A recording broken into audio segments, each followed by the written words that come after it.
Hello, dear viewers of the Fear Files channel. Today we are diving into one of the darkest and most complex criminal cases in American justice history, the case of Jeffrey Dahmer, known as the Milwaukee Cannibal.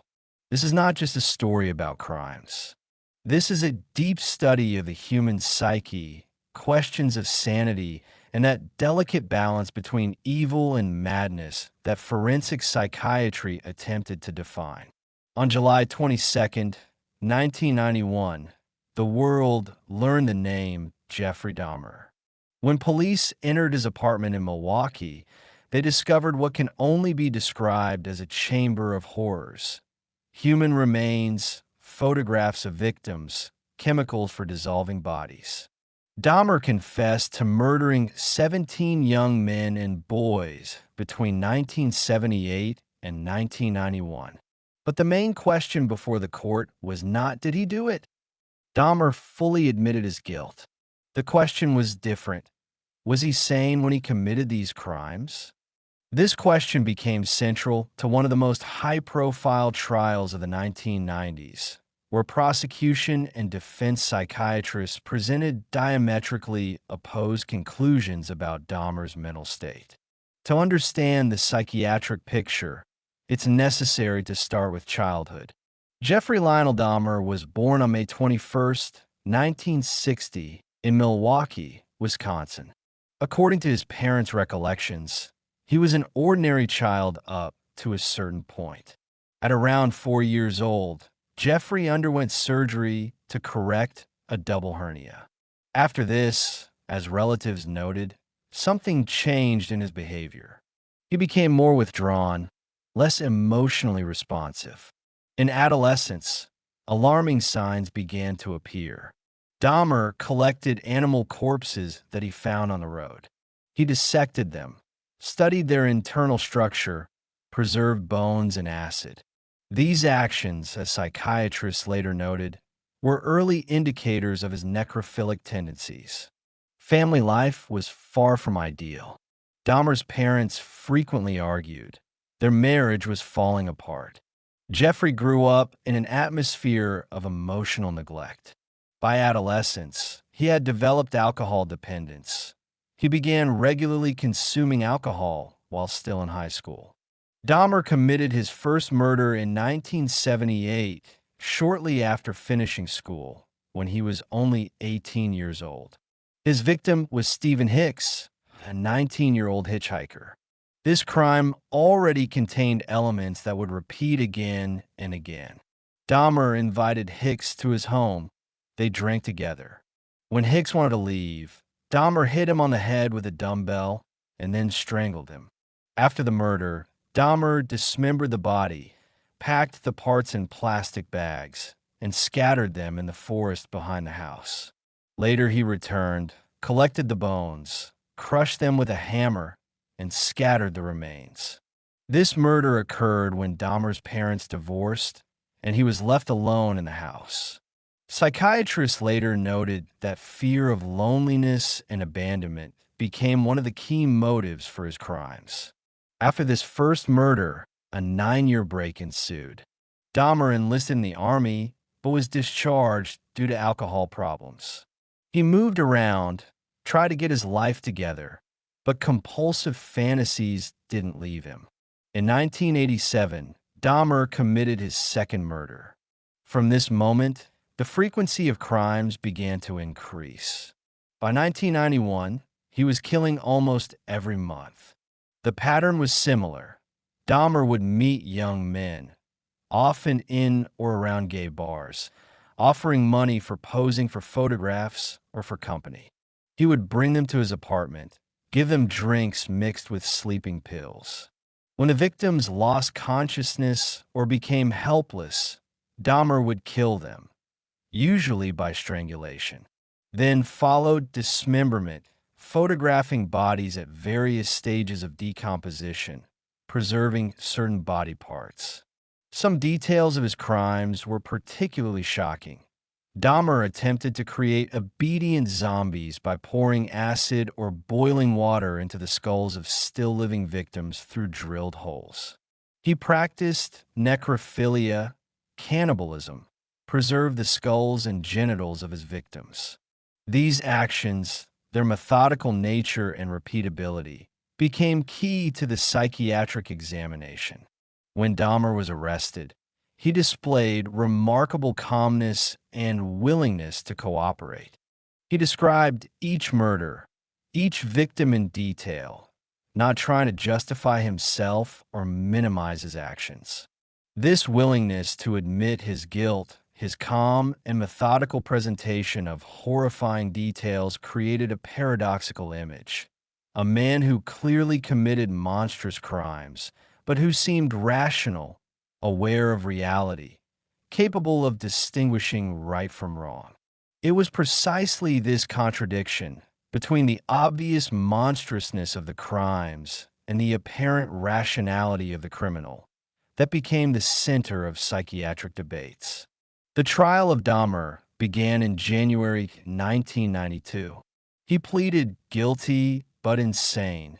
The defense strategy consisted of proving that mental disorders deprive him of the ability to control his actions. Wisconsin state law used a sanity standard that required proving that the accused either did not understand the nature of his actions or could not distinguish right from wrong due to mental illness. Both sides presented psychiatric examinations, and their conclusions were strikingly different. The defense was represented by two leading psychiatrists, Dr. Frederick Berlin from Johns Hopkins University and Dr. Judith Becker, a specialist in sexual disorders.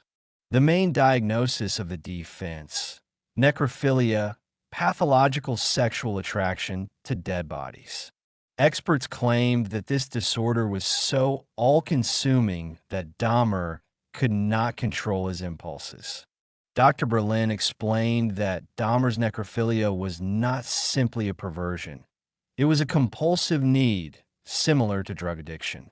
Dahmer could not stop thinking about dead bodies. His fantasies completely dominated his consciousness.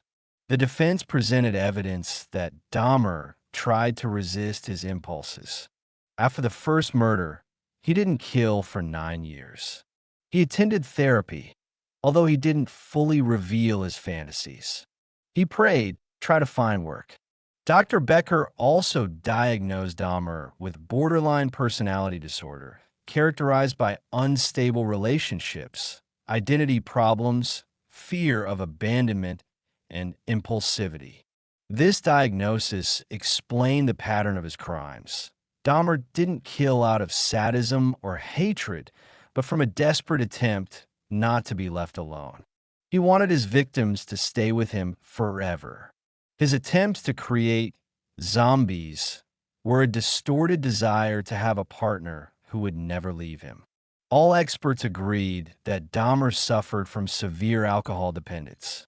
He was drunk or in a state of hangover virtually constantly. Alcohol, the defense claimed, further impaired his already weakened ability to control impulses. The prosecution presented its experts, Dr. Frederick Fostel and Dr. Park Dietz, one of the most famous forensic psychiatrists in the USA.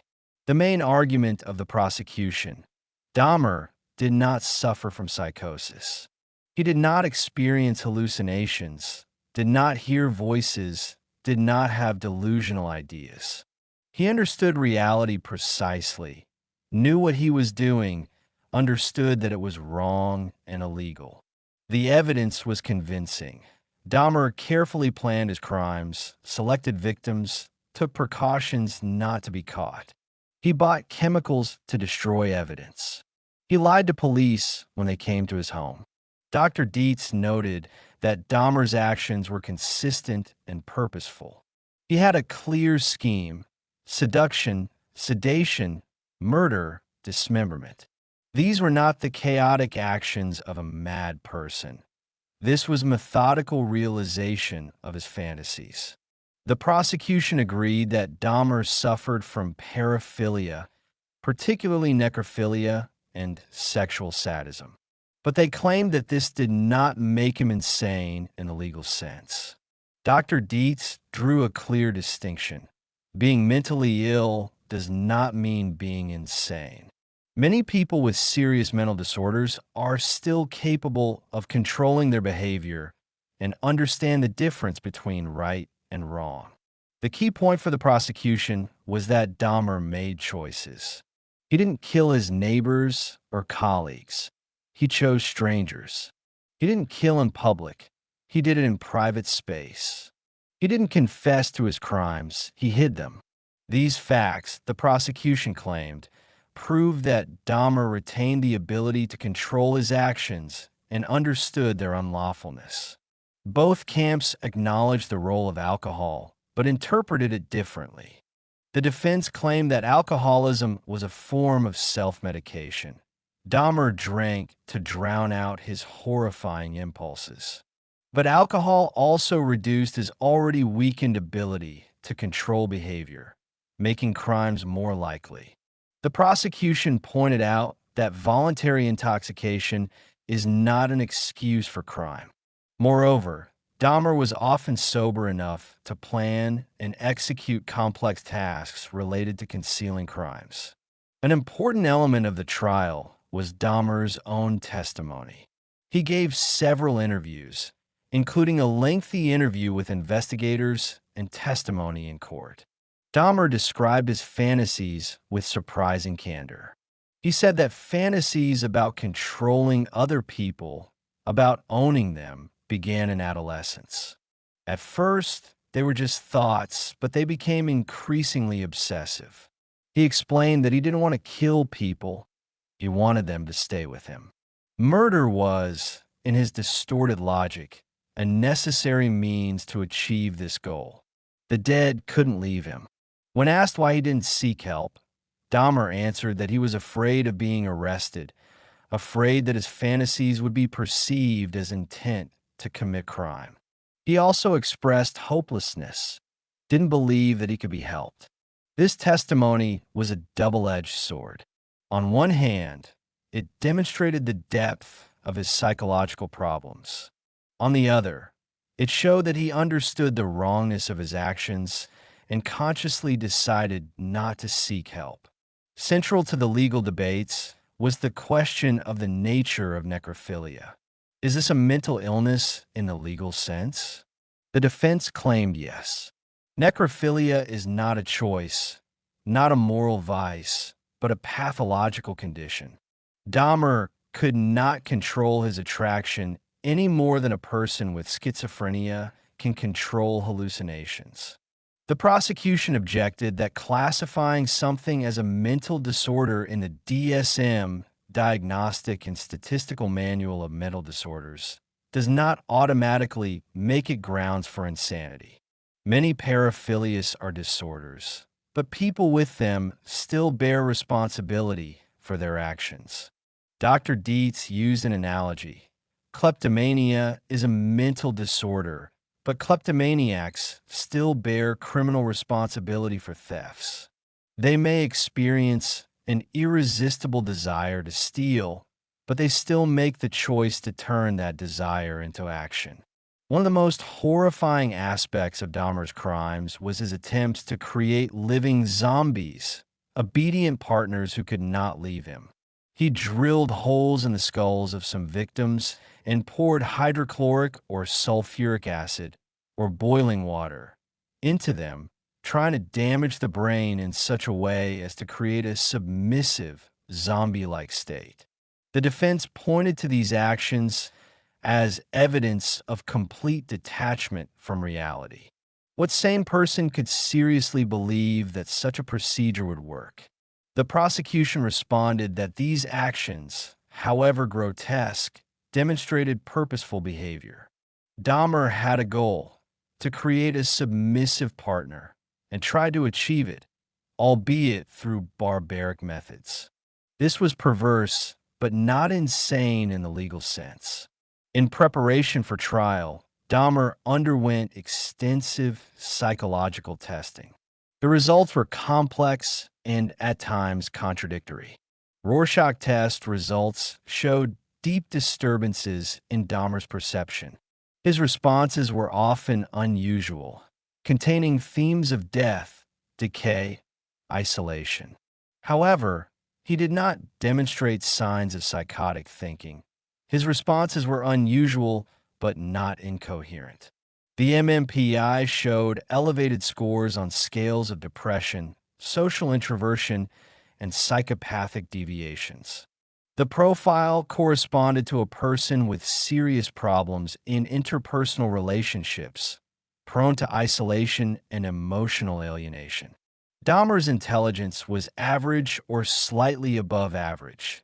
His IQ was estimated at around 105 to 110.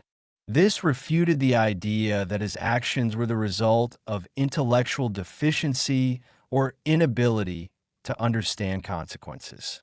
Some experts suggested the possibility of organic brain damage, possibly related to childhood trauma, surgery, or alcoholism.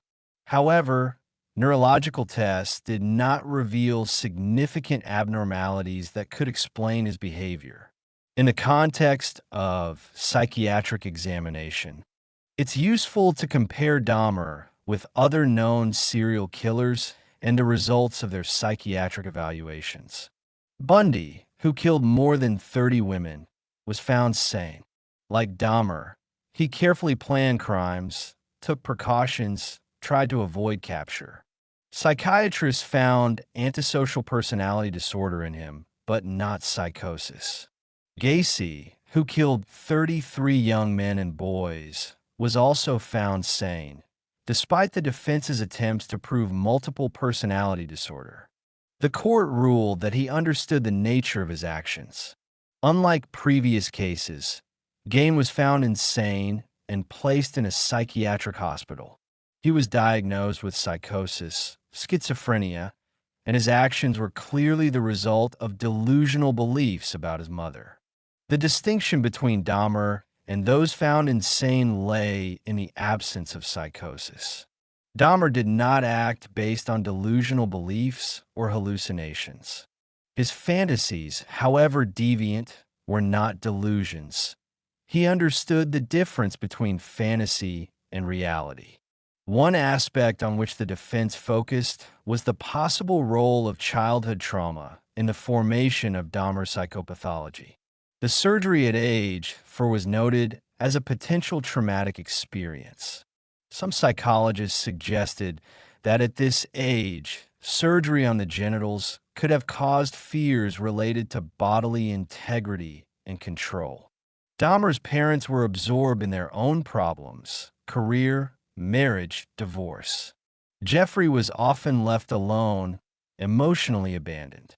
His mother suffered from depression and, according to some testimonies, took many medications during pregnancy. Attachment theory suggests that the inability to form healthy emotional bonds in childhood can lead to serious problems in adulthood. Dahmer demonstrated classic signs of disturbed attachment: inability to form close relationships, fear of abandonment, emotional detachment. The prosecution pointed out that millions of people experience childhood trauma, emotional neglect, attachment problems, but don't become serial killers. Trauma can explain psychological problems, but cannot serve as justification for criminal behavior. Central to the defense's argumentation was the concept of compulsivity, the idea that Dahmer was in the grip of irresistible impulses. The defense claimed that Dahmer's behavior had characteristics of obsessive-compulsive disorder. His fantasies were intrusive thoughts, obsessions, and the murders were compulsive actions aimed at reducing the anxiety caused by these thoughts. He described a cycle familiar to people with OCD: mounting tension, an irresistible desire to perform a certain action, temporary relief after performing the action, then the return of tension and the beginning of a new cycle. The prosecution criticized this concept. Dr. Dietz pointed out that true compulsions in the clinical sense are actions that a person doesn't want to perform, that cause distress, and from which a person would like to be free. A typical example is constant hand washing in a person with OCD. Dahmer, however, derived pleasure from his fantasies and their realization. These were not unwanted thoughts and actions. These were his desires, albeit dark ones. This was more like addiction than compulsion, and addiction is not considered grounds for insanity. A delicate and important question was the role of Dahmer's sexual orientation in his psychopathology.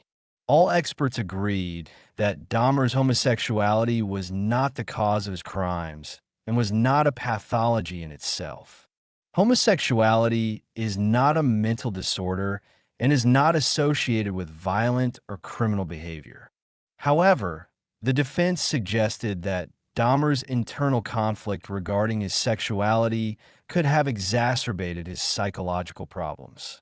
He grew up in a conservative environment where homosexuality was stigmatized. His inability to accept himself, form healthy relationships, could have contributed to isolation and deviant fantasies. All of Dahmer's victims were men, mostly young African Americans and Asians. This reflected his sexual preferences, but also spoke to calculation. He chose marginalized people whose disappearances might be less noticed by society and police. After a 2-week trial, on February 15, 1992, the jury delivered its verdict. Jeffrey Dahmer was found sane.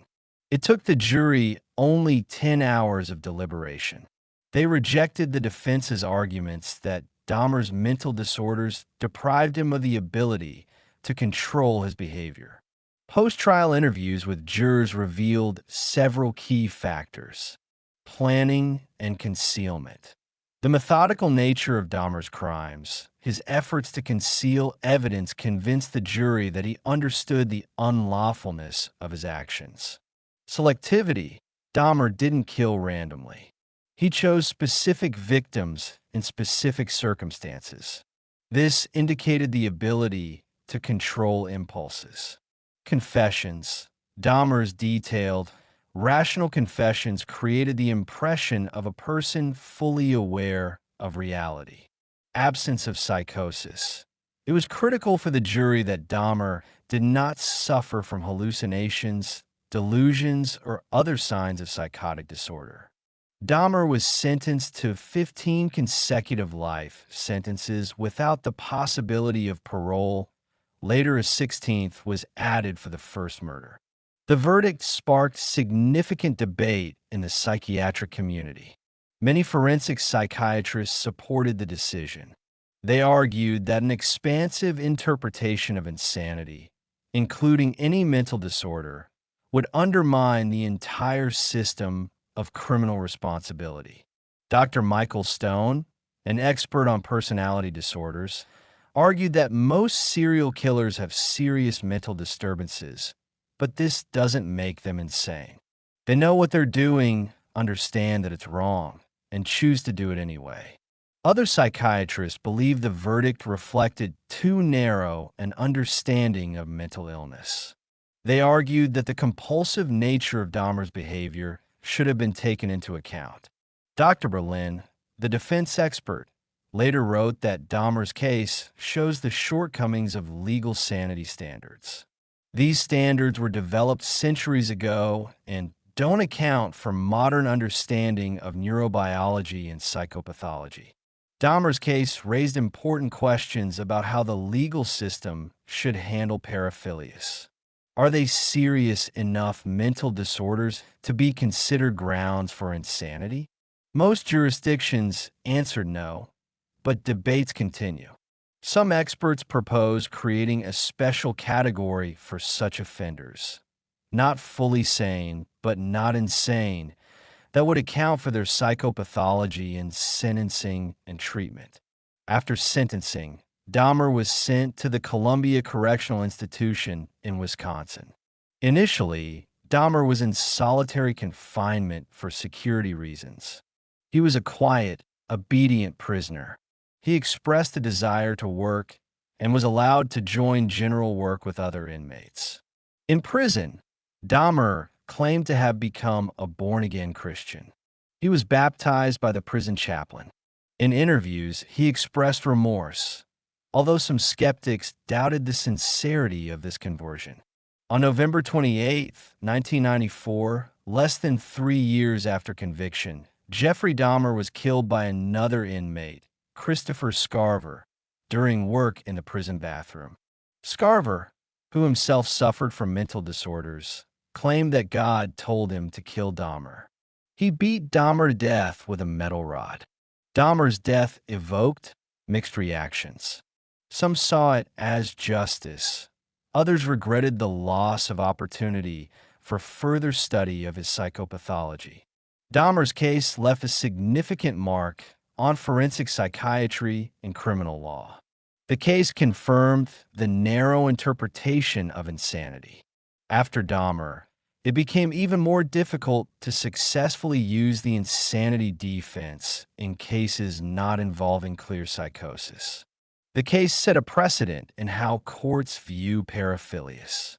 Even extreme sexual deviations are usually not considered sufficient grounds for insanity.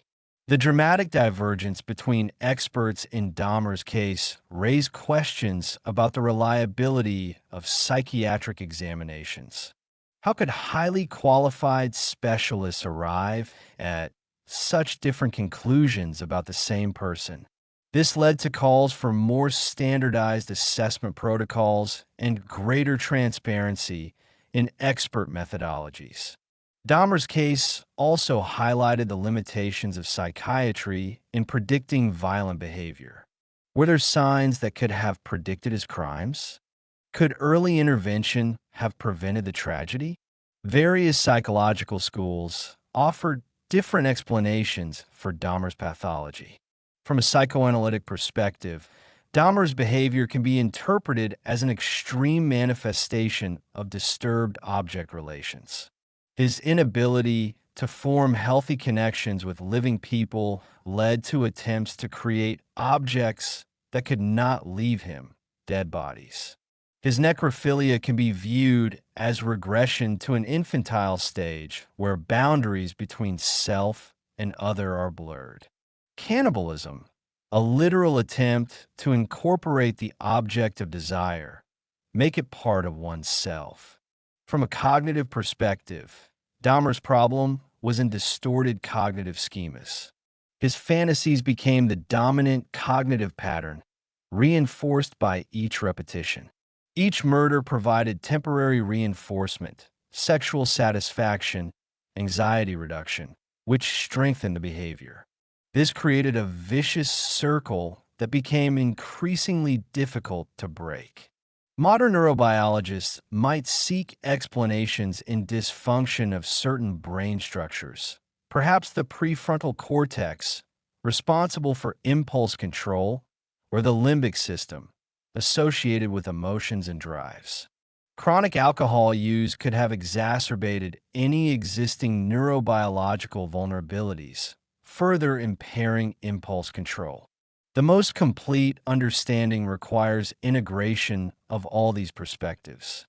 Dahmer likely had a biological predisposition, perhaps genetic or related to early neurodevelopmental problems, that interacted with adverse environmental factors, childhood trauma, emotional neglect, forming distorted cognitive schemas and maladaptive behavioral patterns.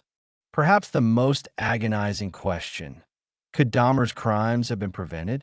There were several moments when intervention could have changed the course of events. Adolescence, alarming signs, collecting animal corpses, alcoholism, social isolation were obvious. If parents or school counselors had taken this seriously, early psychological intervention could have changed the trajectory. After the first murder, the 9-year break after the first murder shows that escalation was not inevitable. If during this period Dahmer had received effective treatment for alcoholism and psychological problems, perhaps subsequent murders would not have occurred. Encounters with police. There were cases when police interacted with Dahmer, including the notorious incident with Conorak's synthesumphone, a 14-year-old boy who escaped from Dahmer but was returned to him by police. More careful investigation could have revealed the crimes. Conviction for sexual assault.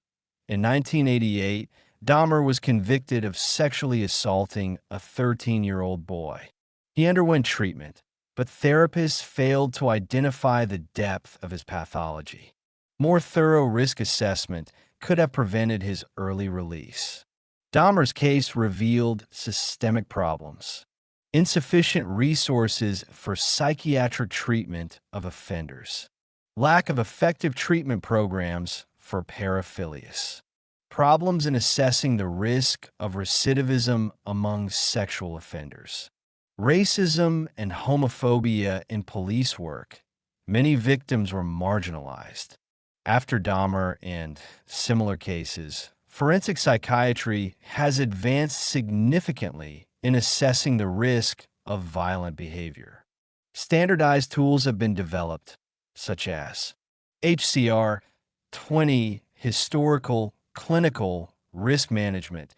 20 assesses historical, clinical, and risk management factors. Petzeler Psychopathy Checklist Reviset assesses psychopathic traits.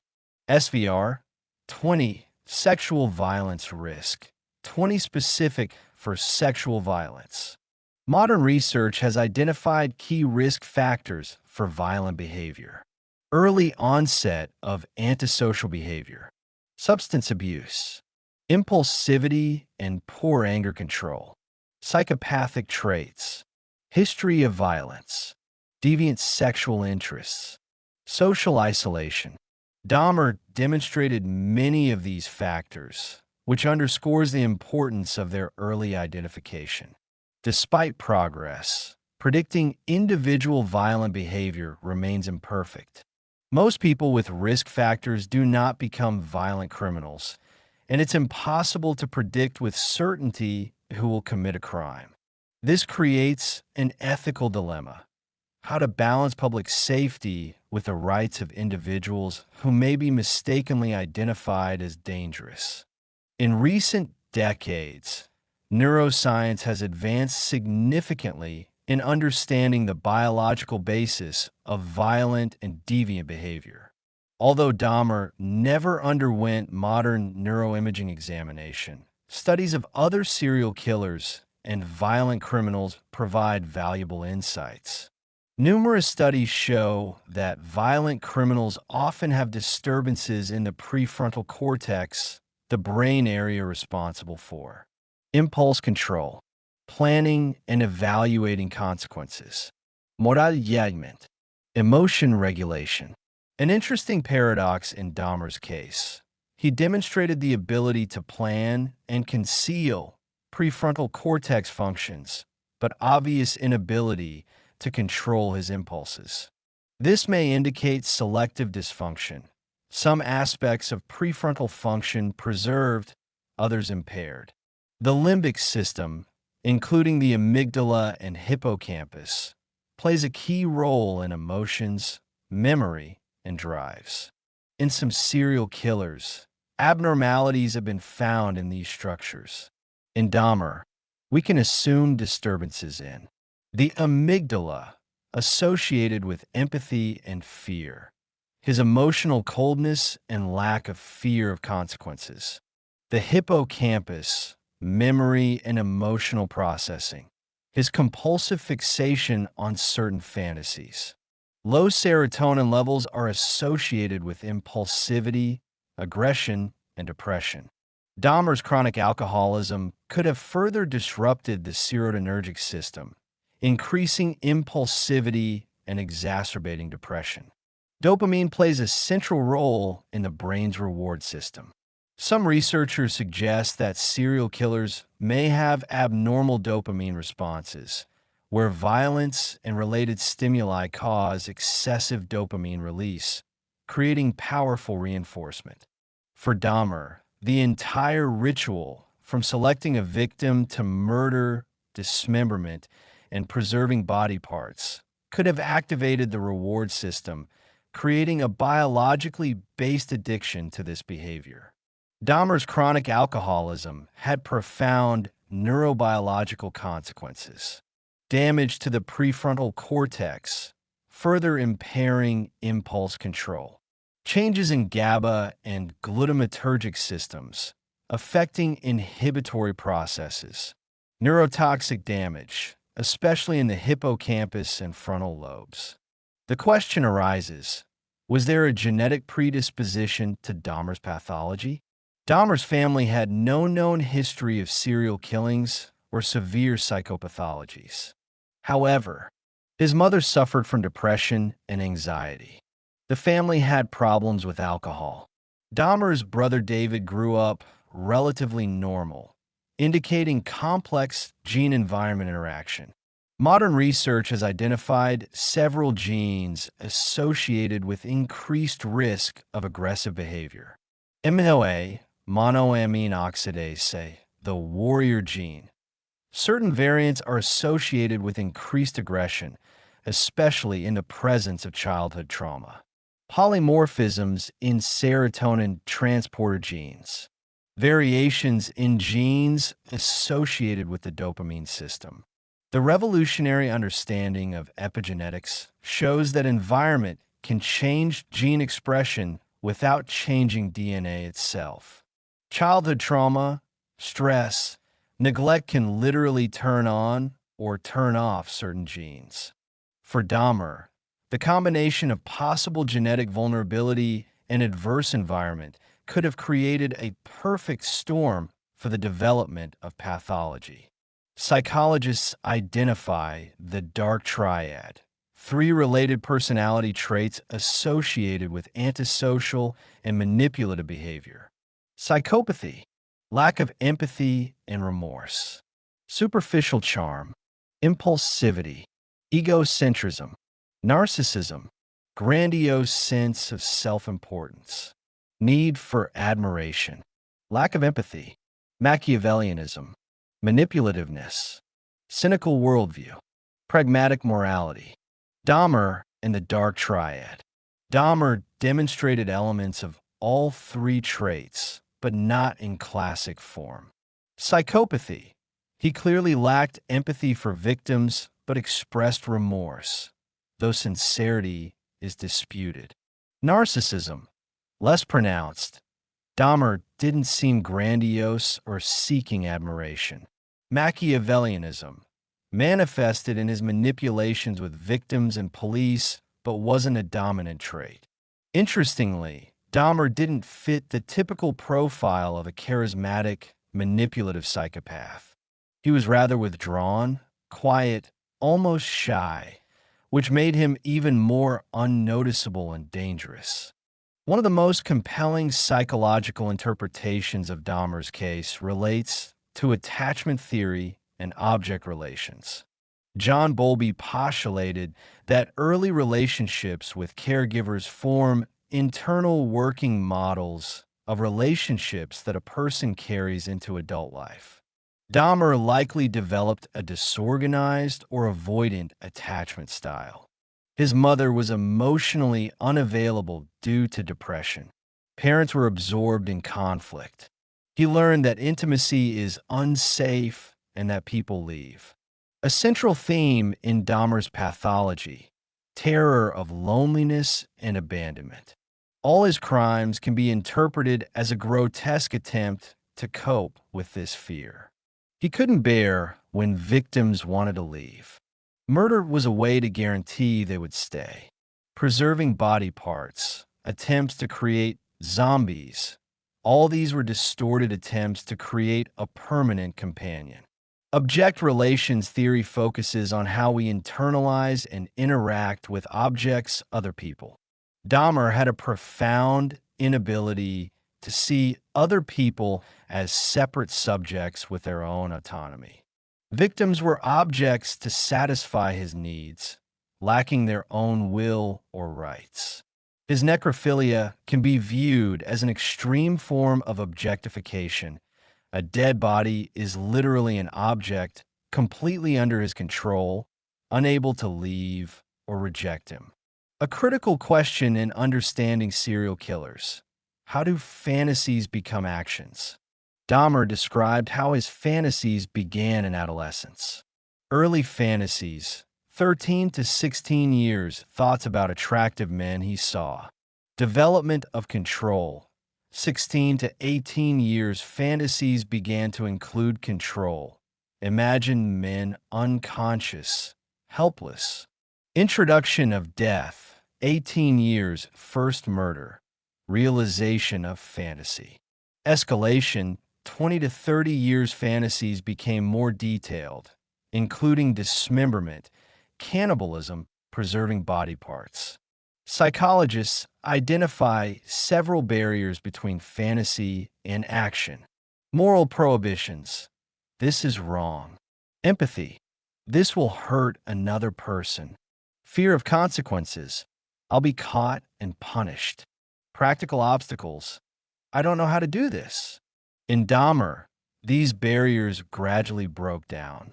Alcohol suppressed moral prohibitions and fear. Lack of empathy removed the emotional barrier. Isolation and loneliness created opportunity. After the first murder, the practical barrier disappeared. He knew he could do it. Each successful murder without capture reinforced the behavior. Moreover, as with any addiction, escalation was required to achieve the same level of satisfaction. By the end, Dahmer was killing almost every week, his fantasies becoming increasingly extreme. This is a classic pattern of a serial killer. The point of no return where control is completely lost. It's useful to place Dahmer in the context of various killer typologies. FBI classification of serial killers. The FBI identifies two main types. Organized killers, plan crime, control crime scene. Intelligent, socially competent externally. Selective in victim choice. Take trophies. Follow news about crimes. Disorganized killers. Spontanéo, chaotique crime. Leave evidence. Socially isolated. Victims are random. Minimal attempts to conceal crime. Dahmer as hybrid. Dahmer is interesting in that he demonstrates traits of both types. Organized elements. Planning, victim selection, concealment methods. Disorganized elements. Chaotic storage of bodies in apartment. Risky behavior. Social isolation. This hybridity reflects the complexity of his psychopathology. Rational enough for planning, but pathological enough for extremely risky and irrational behavior. Motivational typologies. Researcher Holmes identified motivational types of serial killers. Visionaries. Kill in response to hallucinations or delusions. Missionaries. Kill a specific group they consider undesirable. Hedonists. Kill for pleasure, subdivided into thrill seekers, comfort seekers, or sex seekers. Power/control. Kill for control and power. Dahmer as hedonist dominator. Dahmer likely falls at the intersection of hedonistic and dominator types. Hedonistic element. Sexual satisfaction, necrophilia. Dominator element. Need for complete control, attempts to create zombies. His motivation was more complex than simple sexual pleasure. It was about possession, control, overcoming loneliness through absolute power over another. The question of remorse. Was Dahmer capable of true empathy? One of the most philosophically complex questions. Was Dahmer capable of true remorse? Public expressions of remorse. In interviews and court testimony, Dahmer expressed remorse. I know what I did was horrible. I wish it had never happened. I deserve death for what I did. He also asked victims' families for forgiveness, acknowledging their pain. Skepticism. Many, including victims' families, were skeptical. Remorse appeared only after arrest. It could have been a strategy for gentler treatment. His religious conversion seemed convenient. Modern neuroscience shows that empathy and remorse are associated with certain brain structures. If these structures are impaired, the capacity for true empathy may be limited. Dahmer may have experienced cognitive understanding that he caused harm, intellectual knowledge, but not emotional empathy, feeling others' pain. This is the distinction between cold and warm empathy. An interesting question. Could prolonged therapy in prison have developed empathy in Dahmer? Some research shows that even psychopaths can to some extent develop empathy through intensive treatment, though this remains controversial. Dahmer's death in prison means we'll never know the answer to this question. Dahmer's case raises questions about the role of media and culture in shaping and understanding serial murders. Dahmer's trial was widely covered. Graphic details of the crimes were broadcast everywhere. This created several problems. Traumatization. Details caused pain to victims' families. Copycats. Detailed description of methods could inspire imitators. Demonization versus understanding. Media balance between presenting Dahmer as a monster and attempting to understand his psychology. Cultural fascination with serial killers. American culture has a strange fascination with serial killers. Films, documentaries, podcasts, books, an entire industry built around these stories. Why this fascination? Understanding evil. Attempting to understand the dark sides of human nature. Safe exploration. Can explore horror at a safe distance. Illusion of control. Studying patterns creates a sense that one can protect oneself. Exceptionalism. Serial killers are presented as other, separated from normal society. There's growing criticism of how society consumes serial killer stories. Victims are forgotten, focus on perpetrator.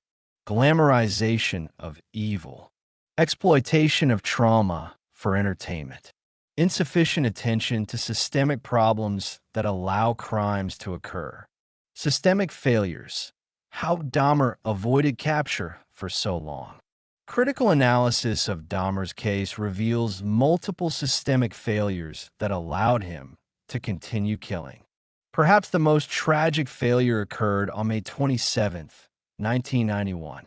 14-year-old Konarak, sent to some phone, escaped from Dahmer in a disoriented state. Dahmer had injected acid into his brain. Neighbors called police.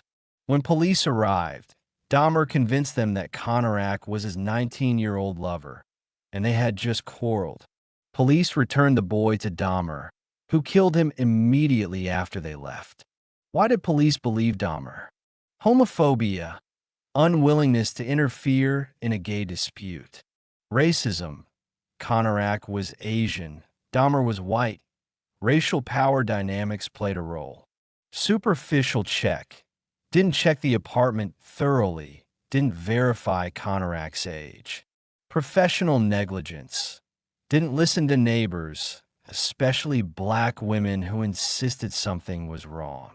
This incident is especially tragic because Konarak's older brother was Dahmer's victim in 1988, for which Dahmer was convicted.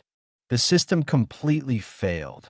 Most of Dahmer's victims were marginalized. Young gay men, often people of color. Some were sex workers or homeless. Many were immigrants.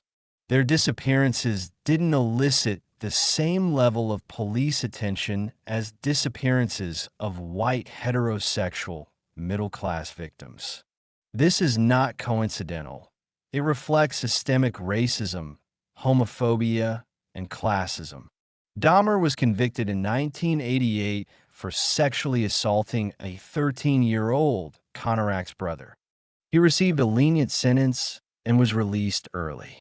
Risk assessment was insufficient.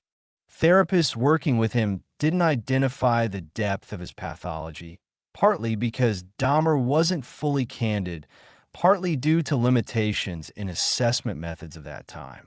Dahmer lived in a poor Milwaukee neighborhood, in a building with minimal supervision. Neighbors repeatedly complained about smells, sounds, strange behavior, but nothing was done. Better housing standards, more attentive building management could have led to earlier discovery. Dahmer's case left society with painful but important lessons about how to prevent similar tragedies in the future. Early intervention. A key lesson: the importance of early identification and intervention. Alarming signs in childhood and adolescence should not be ignored. Cruelty to animals, social isolation, substance abuse, deviant fantasies. Schools, parents, healthcare workers should be trained to recognize these signs and ensure access to psychological help. The criminal justice system needs more sophisticated methods for assessing the risk of recidivism, especially for sexual offenders. Standardized tools, long-term monitoring, mandatory treatment, all can reduce risk. Dahmer's tragedy underscores the deadly consequences of racism, homophobia, and class discrimination. Police and other institutions must take all victims equally seriously. Combat implicibias. Listen to marginalized communities. Many potential offenders never receive necessary help due to stigma, lack of resources, or fear of legal consequences. Society must reduce mental illness stigma, provide confidential treatment, create programs for people with deviant sexual interests who haven't committed crimes. A complex question: how to balance offender rehabilitation with public safety. Dahmer's case shows the danger of premature release without adequate treatment and monitoring. Dahmer's case raises deep philosophical questions about the nature of evil, free will, and moral responsibility. If Dahmer's actions were the result of mental illness, can we call them evil? Or does evil require free moral choice? One perspective: evil is causing harm to others regardless of motivation. Dahmer's actions were evil by their results. Alternative perspective: true evil requires moral agency, the ability to choose between right and wrong. If mental illness deprived Dahmer of this ability, can we morally condemn him? If Dahmer's behavior was fully determined by biology, genetics, neurochemistry, an environment, childhood trauma, social isolation, did he have free will? This is not just an academic question. It lies at the foundation of the entire criminal justice system, which assumes people bear moral responsibility for their actions. Modern compatibilist view: even if our behavior is determined, we still have sufficient free will for moral responsibility if we're capable of reflecting on our actions and acting according to our values. Dahmer demonstrated this capacity. He knew what he was doing, understood it was wrong, and continued doing it. In this sense, he bore moral responsibility. Should the justice system focus on punishment or treatment? Dahmer's case illustrates the tension between these approaches. Argument for punishment: justice for victims, protecting society, deterring other potential criminals. Argument for treatment: if crime is the result of mental illness, treatment is more effective than punishment. It's also more humane. Perhaps an integrative approach is needed. Treatment for those who can be rehabilitated, protection of society from those who remain dangerous, and justice for victims through recognition of their suffering. Behind the statistics and psychiatric diagnoses, it's easy to forget the real people, the families of 17 young men whose lives were cut short. Families of Dahmer's victims faced a particularly agonizing form of grief: horror at how their loved ones died, publicity and media sensation, questions of why without satisfactory answers. Feelings of guilt. Could we have noticed something? Many families attended the trial, giving testimony about the impact of the crimes. This was an important moment for having a voice, recognition of their pain. The sanity verdict was important to many. They wanted Dahmer to bear full criminal responsibility, not be placed in a psychiatric hospital with possibility of future release. Decades later, families continue to cope with trauma. Some have become activists, working on violence prevention or supporting other families of crime victims. Their voices remind us that behind every serial killer case are real people with destroyed lives. Dahmer's case continues to influence contemporary debates about sanity standards in criminal law. Many experts argue that legal sanity standards are outdated, based on 19th century understanding of mental illness. Focus on cognitive abilities, knowing right from wrong, ignoring volitional control. Don't account for modern neurobiological knowledge. Some jurisdictions are experimenting with alternative approaches. Guilty but mentally ill. Intermediate verdict implying criminal responsibility but with mandatory treatment. Graduated responsibility. Recognition that mental illness can reduce but not eliminate responsibility completely. Preventive detention. For those too dangerous to release but not fully criminally responsible. Philosophical question. The fundamental question remains, what is the purpose of the criminal justice system?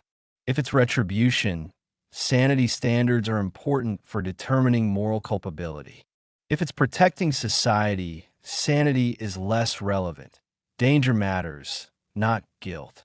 Dahmer's case stimulated significant research in several areas. Neurobiology of paraphilias.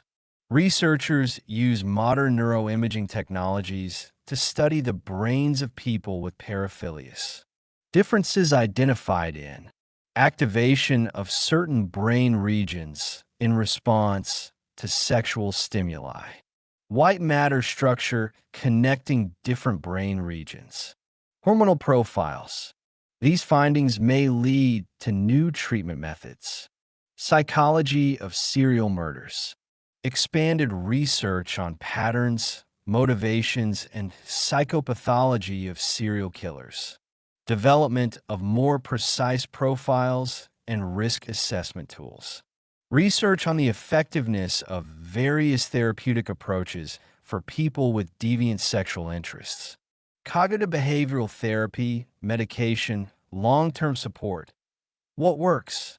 Research on how social isolation, marginalization, and lack of support contribute to the development of violent behavior. This underscores the importance of social connectedness for crime prevention. Returning to the central question of psychiatric examination, was Jeffrey Dahmer sane? We face a paradox. On one hand, his actions were the result of deep psychopathology.